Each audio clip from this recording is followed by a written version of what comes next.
જય સ્વામિનારાયણ વિદ્યાર્થી મિત્રો. ધોરણ 7 વિષય વિજ્ઞાન. મિત્રો, આજે આપણે રિવિઝન વિડીયો એટલે કે રિવિઝન કરીશું એકમ ટેસ્ટનું. એકમ ટેસ્ટમાં જે પૂછવામાં આવેલ છે એ કાર્યનું આજે રિવિઝન કરીશું. કરાવેલ રિવિઝનને તમારે રફ નોટમાં લખીને પાકું કરવાનું રહેશે. મિત્રો, એકમ ટેસ્ટમાં આપણે 2 એકમ પૂછીશું, પ્રકરણ 10 અને પ્રકરણ 11.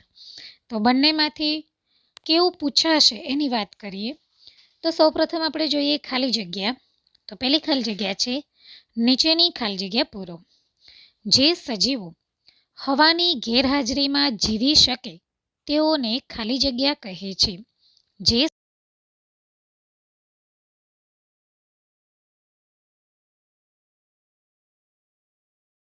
તો એને અજારક સજીવ કહે છે. બીજું છે, ખાલી જગ્યા એકઠો થવાને કારણે સ્નાયુઓ ખેંચાઈ જાય છે. શું તમારા શરીરમાં એકઠું થાય છે કે સ્નાયુઓ ખેંચાઈ જાય છે? તો લેક્ટિક એસિડ એકઠો થવાને કારણે સ્નાયુઓ ખેંચાઈ જાય છે. 3. કાર્બન ડાયોક્સાઇડ યુક્ત હવા શરીરની બહાર કાઢવાની ક્રિયાને ખાલી જગ્યા કહે છે. કાર્બન ડાયોક્સાઇડ યુક્ત શરીરની બહાર જ્યારે તમે કાઢો છો તો એ ક્રિયાને શું કહેવામાં આવે છે? ઉચ્છ્વાસ કહે છે. 4. 1 મિનિટમાં વ્યક્તિ જેટલી વાર શ્વાસોશ્વાસ કરે તેને ખાલી જગ્યા કહે છે. તો 1 મિનિટમાં વ્યક્તિ જેટલી વાર શ્વાસોશ્વાસ કરે તેને શ્વસન દર કહે છે. 5. જ્યારે શ્વાસ લઈએ ત્યારે હવા નસકોરામાં થઈને ખાલી જગ્યામાં જાય છે. જ્યારે તમે શ્વાસ લો છો ત્યારે હવા તમારા નસકોરામાં થઈને ક્યાં જાય છે? તો નાસિકા કોટરમાં જાય છે. 6. ઉરસ ગુહાના તળિયે આવેલી એક મોટા પડદા જેવી રચનાને ખાલી જગ્યા કહે છે. ઉરસ ગુહાના તળિયે આવેલી એક મોટા પડદા જેવી રચનાને ઉરદર પટલ કહે છે. 7. શ્વાસોશ્વાસમાં ખાલી જગ્યા અને ખાલી જગ્યાનું હલનચલન સંકળાયેલું હોય છે. શ્વાસોશ્વાસમાં ખાલી જગ્યા અને ખાલી જગ્યાનું હલનચલન સંકળાયેલું હોય છે. તો એમાં શેનું હલનચલન? તો કે ઉરોદર પટલ અને છાતીના પિંજરાનું. 8. ખાલી જગ્યામાં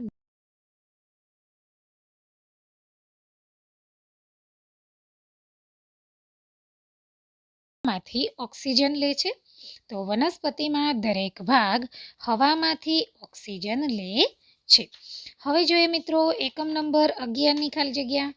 તમને 2 એકમમાંથી ગમે તે ખાલી જગ્યા પૂછાઈ શકે છે, માટે તમારે બધી જ તૈયાર કરવાની રહેશે. હવે જોઈએ એકમ નંબર 11ની. હૃદયમાંથી રુધિર શરીરના બધા ભાગો તરફ ખાલી જગ્યા દ્વારા વહન પામે છે. તો હૃદયમાં જે રુધિર છે એ શરીરના બધા ભાગો તરફ શેના દ્વારા વહન પામે છે? તો ધમની દ્વારા વહન પામે છે. શેના દ્વારા? ધમની દ્વારા વહન પામે છે. આગળ વાત કરીએ, હિમોગ્લોબિન એ ખાલી જગ્યા કોષોમાં હાજર હોય છે.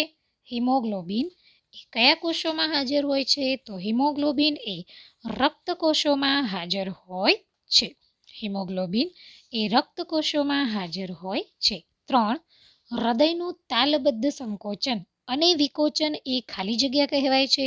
શું કહેવાય છે હૃદયનું જે તાલબદ્ધ સંકોચન અને વિકોચન? તો ધબકારો કહેવાય છે. 4. મનુષ્યમાં ખાલી જગ્યા એ મુખ્ય ઉત્સર્ગ દ્રવ્ય છે. તો યુરિયા. 5. મૂત્રપિંડ એ પ્રવાહી સ્વરૂપે શરીરના કચરાનો નિકાલ કરે છે, જેને ખાલી જગ્યા કહે છે. તો એમાં આવશે મૂત્ર. સૂચક પુલ ખાલી જગ્યા દ્વારા રચાય છે, જેથી પાણી ખૂબ જ ઊંચાઈ સુધી ઉપર જઈ શકે છે. તેમાં આવશે બાષ્પોત્સર્જન. 7. રુધિરમાં ખાલી જગ્યા શરીરમાં પ્રવેશતા જીવાણુઓ સામે લડે છે. રુધિર શરીરમાં પ્રવેશતા શ્વેતકણો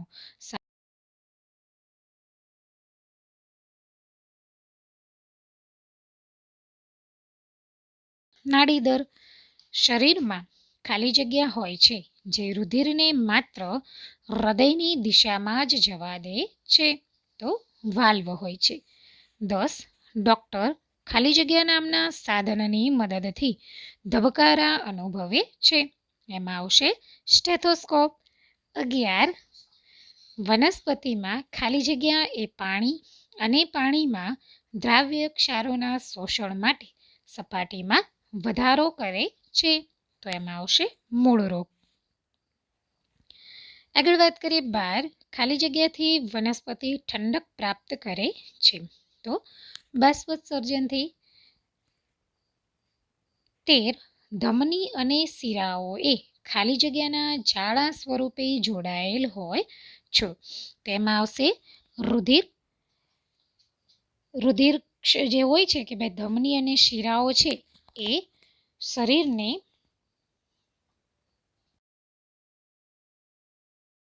જાળા સ્વરૂપે જે જોડાયેલ હોય છે એને શું કહેવાય છે, તો રુધિર કેશિકાઓ કહે છે. 8. પરસેવા એ પાણી અને ખાલી જગ્યા પરસેવો એ પાણી અને ખાલી જગ્યા ધરાવે છે, તો આવશે ક્ષાર. આગળ જોઈએ ખરા ખોટા.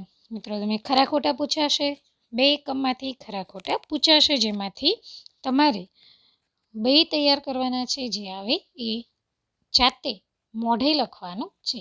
ખાસ સૂચના છે, એકમ કસોટી હંમેશા જાતે જ કાર્ય કરવાની રહેશે. પહેલું છે ભારે કસરત દરમિયાન વ્યક્તિનો શ્વસન દર ઘટે છે. ખોટું. વનસ્પતિ માત્ર દિવસ દરમિયાન પ્રકાશ સંશ્લેષણની ક્રિયા કરે છે અને રાત્રિ દરમિયાન શ્વસન કરે છે. ખોટું. 3. દેડકામાં ત્વચા અને ફેફસા બંને દ્વારા શ્વસન ક્રિયા થાય છે. સાચું. માછલીમાં શ્વસન માટે ફેફસા હોય છે. ખોટું. શ્વાસ દરમિયાન ઉરસ ગુહાનું કદ વધે છે. સાચું. આગળ છે જારક શ્વસન દરમિયાન ગ્લુકોઝ આલ્કોહોલ અને કાર્બન ડાયોક્સાઇડમાં રૂપાંતર પામે છે. ખોટું. ઈષ્ટ અજારક સજીવ છે. જીવ છે તો અજારક જીવી છે. સાચું. ધૂમ્રપાન શરીરને પૂરતી માત્રામાં ઓક્સિજન પહોંચાડે છે, તો એમાં આવશે ખોટું. મિત્રો આના સિવાય આપણે જોઈએ એકમ નંબર 11, એની પણ કેટલાક ખરા ખોટા છે એ પણ પૂછાઈ શકે છે. તો પહેલું છે રુધિરાભિસરણ તંત્ર જઠર અને અન્ય અન્નનળી ધરાવે છે. ખોટું. એક પુખ્ત વયની વ્યક્તિનું હૃદય 1 મિનિટમાં 100 થી 150 વાર ધબકે છે.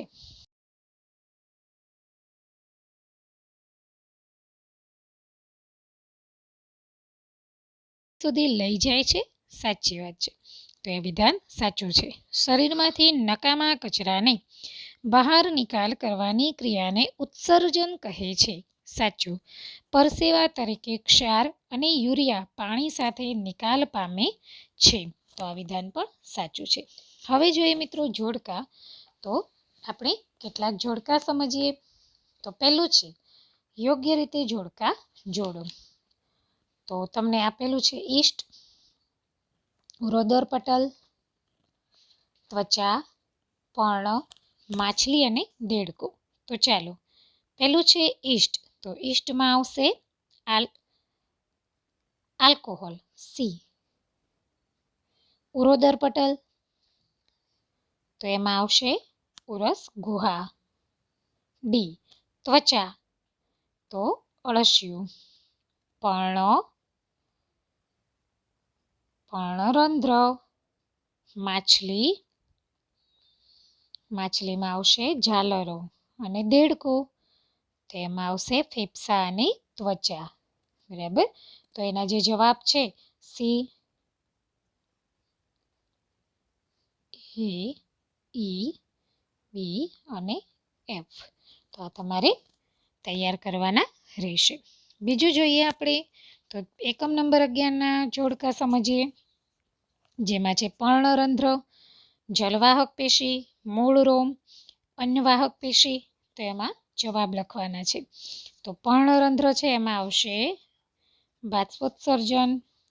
જલવાહક પેશીમાં આવશે પાણીનું વહન. મૂળરોમ પાણીનું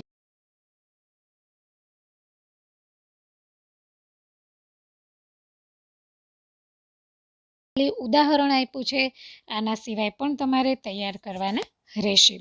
હવે જોઈએ કેટલીક વ્યાખ્યા. તો એકમ નંબર 10માં કેટલીક વ્યાખ્યા આપેલી છે, જેમાં છે જારક શ્વસન એટલે શું? તો જે શ્વસન પ્રક્રિયામાં ઓક્સિજનની મદદથી ગ્લુકોઝ તૂટે છે તેને જારક શ્વસન કહે છે. બીજું છે અજારક શ્વસન. તો જે શ્વસનની પ્રક્રિયામાં ઓક્સિજનની મદદ વિના પણ ગ્લુકોઝ તૂટે છે તેને અજારક શ્વસન કહે છે. શ્વાસોશ્વાસ. ઓક્સિજનયુક્ત હવા શરીરની અંદર લેવાની અને કાર્બન ડાયોક્સાઇડ યુક્ત હવા શરીરની બહાર કાઢવાની ક્રિયાને શ્વાસોશ્વાસ કહે છે. 4. શ્વાસ. ઓક્સિજનયુક્ત હવા શરીરની અંદર લેવાની ક્રિયાને શ્વાસ કહે છે. ત્યારબાદ જોઈએ કાર્બન ડાયોક્સાઇડ યુક્ત હવા શરીરની અંદર લેવાની ક્રિયાને ઉચ્છવાસ કહે છે. અને છેલ્લું છે ઉરોદર પટલ. તો એમાં આવશે ઉરસ ગુહાના તળિયે આવેલી એક મોટા પડદા જેવી રચનાને ઉરોદર પટલ કહે છે. આના સિવાય વાત કરીએ મિત્રો તો કે 1-2 વાક્યના પ્રશ્નોના જવાબ. તો પહેલું છે જારક શ્વસન એટલે શું? તમને 25 માર્ક્સમાં 1-2 વાક્યના પ્રશ્નો, ખાલી જગ્યા, ખરા ખોટા, જોડકા, વ્યાખ્યા વગેરે પૂછાઈ શકે છે. તો જારક શ્વસન એટલે શું? તો જારક શ્વસનમાં ખોરાકનું રૂપાંતર શેમાં થાય છે? પહેલો પ્રશ્ન છે આપણો. તો આપણે સમજ્યા કે ભાઈ જારક શ્વસન એટલે શું? તો જારક શ્વસન એટલે ઓક્સિજનની મદદ વિના જ્યારે ગ્લુકોઝ આપણા શરીરમાં તૂટે છે તેને જારક શ્વસન કહે છે. આપણો પ્રશ્ન છે જારક શ્વસનમાં ખોરાક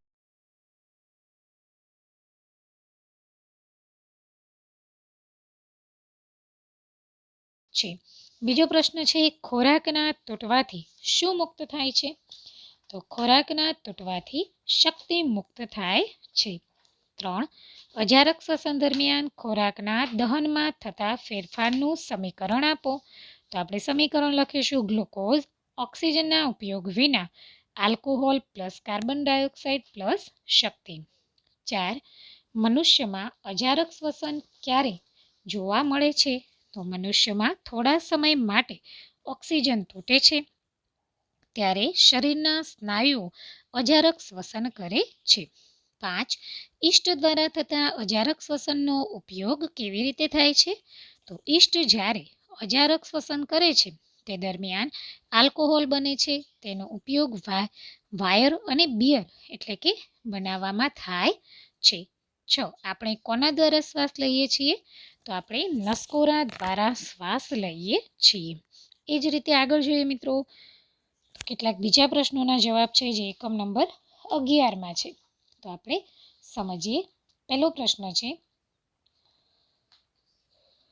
રુધિરના જુદા જુદા ઘટકોના નામ આપો.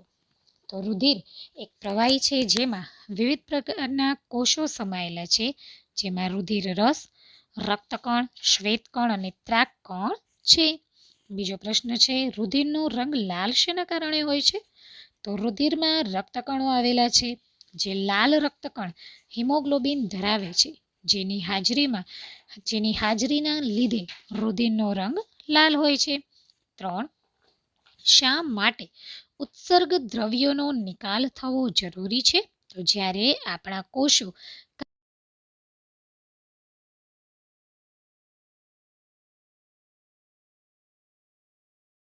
છે તે જરૂરી હોય છે, માટે શરીરમાંથી નિકાલ થવો ખૂબ જ જરૂરી છે. 4. રુધિરના કયા કોષો શરીરમાં પ્રવેશતા જીવાણુઓ સામે લડે છે? રુધિરમાં રહેલા શ્વેતકણો શરીરમાં પ્રવેશતા જીવાણુ સામે લડે છે. 5. નાડી દર કોને કહે છે? તો નાડીમાં 1 મિનિટમાં થતા ધબકારાને નાડી દર કહે છે. 6. શરીરમાં રુધિર હૃદય તરફ કેમ જાય છે? તો શરીરમાં વાલ્વ આવેલા હોય છે જે રુધિરને માત્ર હૃદયની દિશામાં જવા માટે પ્રેરે છે. માટે 7. હૃદયમાંથી કેટલા ખાના હોય છે? કયા? તો હૃદયમાં 4 ખાના હોય છે, 2 કર્ણકો અને 2 ક્ષેપકો. 8. શિરામાં રુધિર હૃદય તરફ કેમ જાય છે?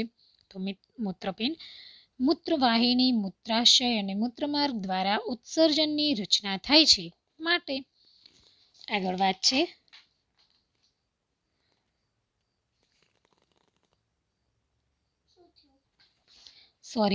પ્રશ્ન 6. શિરામાં રુધિર હૃદય તરફ કેમ જાય છે? તો શિરામાં વાલ્વ આવેલા હોય છે અને જે રુધિરને માત્ર હૃદયની દિશામાં જવા પ્રેરે છે. આગળ આપણો પ્રશ્ન હતો ઉત્સર્જન હૃદયના કેટલા ખાના હોય છે તે આપણે સમજ્યા. પ્રશ્ન 8. ઉત્સર્જન તંત્રની રચના કોના દ્વારા થાય છે? તો ઉત્સર્જન તંત્ર મૂત્રપિંડ, મૂત્રવાહિની, મૂત્રાશય અને મૂત્રમાર્ગ દ્વારા ઉત્સર્જન તંત્રની રચના